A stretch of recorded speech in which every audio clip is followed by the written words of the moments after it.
Good morning mga kabengbeng sa mapagpalang araw po sa ating lahat. So yan mga bengbeng, umaga-umaga, alas 9.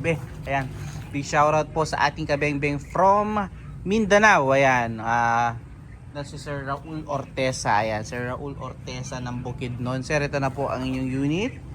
So from Pampanga to Bukidnon mga bengbeng. Ayan, COD pa rin tayo mga bengbeng. Shipping fee lang po yung ating pinapadown, no? So nagpapadown talaga tayo ng shipping fee mga bengbeng para iwas trip, no? So may mga nagtitrip kasi mga bengbeng, so ginagawa natin kung sure customer po sila mga bengbeng or client, pinapadown po natin at least yung shipping fee lang po, pero yung unit COD po yun, no? So ito po yung kanyang unit, pistol rifle, original malapat pistol rifle mga bengbeng. Yan po yung 3-cock na pistol rifle and also 30 to 40 shots kada refill, 18-inch standard barrel ng ating mga pistol rifle. Then original manlapat silencer, front and rear sight naka 0 na rin po yan mga bengbeng, meron siya.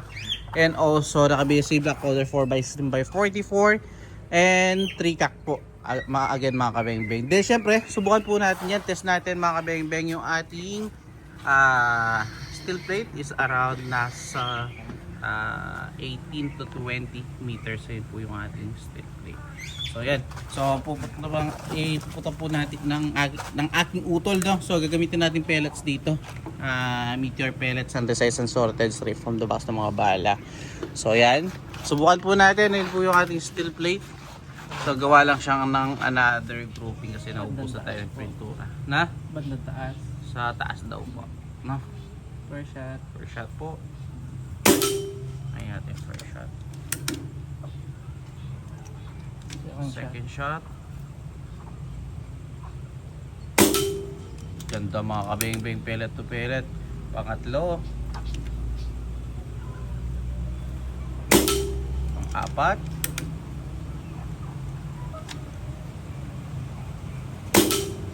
Siyempre, ganda mga kabengbeng. At pang-lima.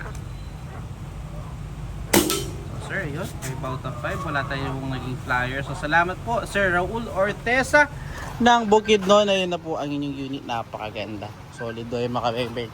Pinagbigyan tayo ng kaunti ng panahon ngayon. Ayun, lakas na ng ulan. So salamat mga bengbeng again. Peace out po.